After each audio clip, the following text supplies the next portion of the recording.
Assalamualaikum warahmatullahi wabarakatuh. Ketemu lagi dengan saya Ria Marliana di podcast Self Healing.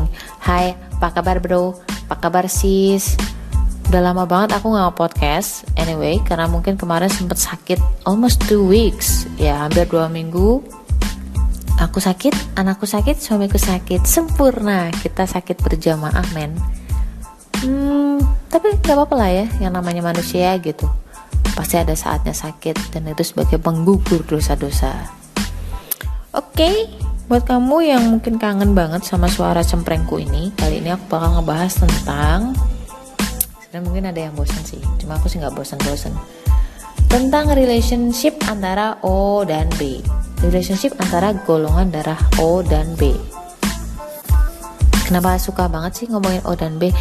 Selain karena memang itu adalah pengalamanku sendiri, yang kedua adalah banyak banget di dunia ini yang pasangannya itu O dan B, entah yang cowoknya yang O atau cowoknya yang B, tapi pasangannya itu kebalikannya.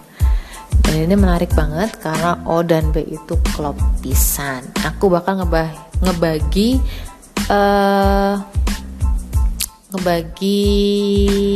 topik ini ke dalam 3 episode. Yang pertama adalah kenapa B bisa luluh sama O. Itu sebenarnya juga sudah aku bahas juga di Instagram. Terus yang kedua, kenapa O suka sama B. Terus yang ketiga nanti aku akan ngebahas tentang untuk golongan darah O dan B yang berniat berpasangan, entah lu nikah, lu pacaran, or anyway anything else, aku ngerti. Jangan mau jadian kalau belum paham masalah ini ya. Dan jangan kemana-mana, follow podcast aku, juga Instagram aku di Ria Marliana 87. Di situ ada banyak tips dan juga cuplikan-cuplikan film tentang relationship, parenting, anak, dan tentang kehidupan secara lebih umum. Dan juga Instagram di @karaktercintagoldar. Ini lebih spesifik ke karakter-karakter manusia berdasarkan golongan darah. So, stay tune. Jangan kemana-mana ya.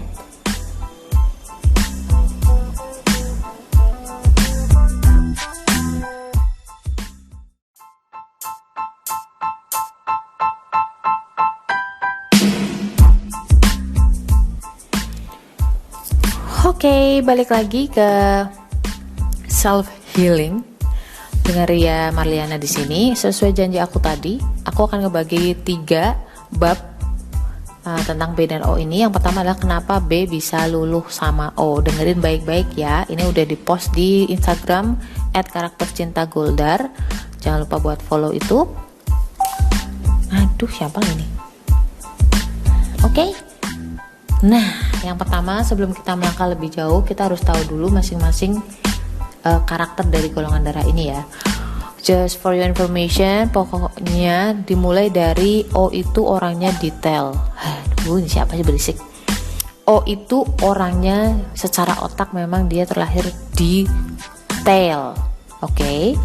Jadi inilah perbedaannya sama B, yang mana B itu nggak bisa detail, tetapi otaknya itu simple, sederhana kalau B. Dan ini memang terus terang agak berlainan ya, berkebalikan gitu loh. Nah, yuk kita bahas dulu tentang O. Tadi judulnya apa ya teman-teman? Lupa lagi. Oh ya, kenapa B luluh sama O? Mari kita cari tahu kenapa atau ada apa dengan O itu. So, tadi ya, O itu detail, jadi karena saking detailnya dia bisa mengingat lebih banyak dibanding B. Kenapa begitu? Orang detail itu menganggap semua hal detail bahkan kecil-kecil itu penting buat dia.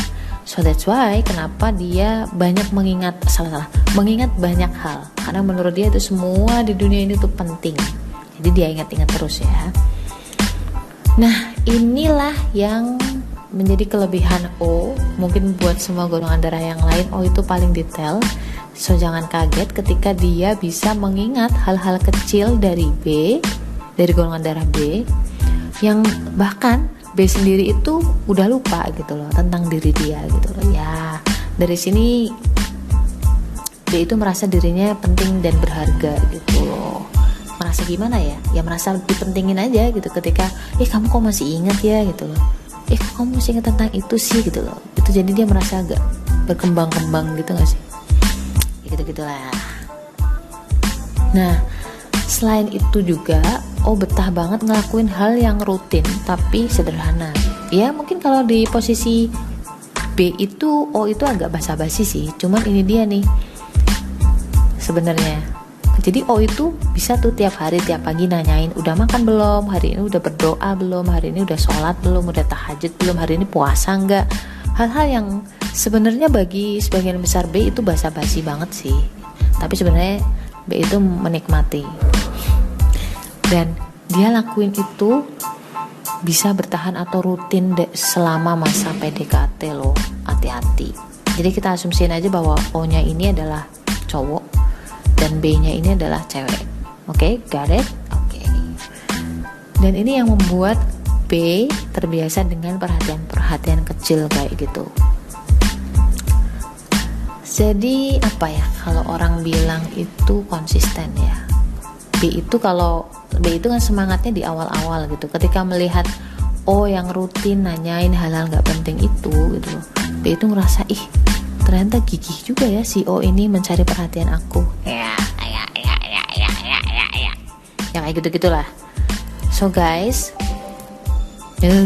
email dari siapa sih? So guys, B itu sederhana dan dia gak suka lebay. Buat O ini pas banget karena memang dia bukan tipe orang sing romantis, sok-sok lebay gitu, tapi sikap dan tingkah laku dia itu sweet banget. Nah, so that's why kenapa O bisa banget ngeluluhin hati si B ini. Oke? Kalau kamu masih pusing dengan pernyataan aku tadi, kamu bisa putar ulang podcast aku ini. Jangan lupa follow lo ya. Dan juga jangan lupa juga follow Instagram aku di @riamarliana87 tanpa spasi, tanpa koma, tanpa titik, oke? Dan juga @karaktercinta_goldar. Bisa juga follow ASFM aku di Lakrimosaria. Lakrimosanya itu Lacri pakai Y, Mosaria. Nanti aku kasih di ini deh, description box ya. So buat kamu jangan lupa tunggu lagi episode yang selanjutnya, dimana aku bakal ngebahas tentang kenapa sih O bisa suka sama B. Nah, buat kamu yang gak terima atau penasaran, stay tune ya. Oh, ingat selalu bahwa Tuhan itu baik. Tetaplah berdoa, tetaplah berusaha, pasti nemuin jalannya. Oke, bye. Assalamualaikum warahmatullahi wabarakatuh.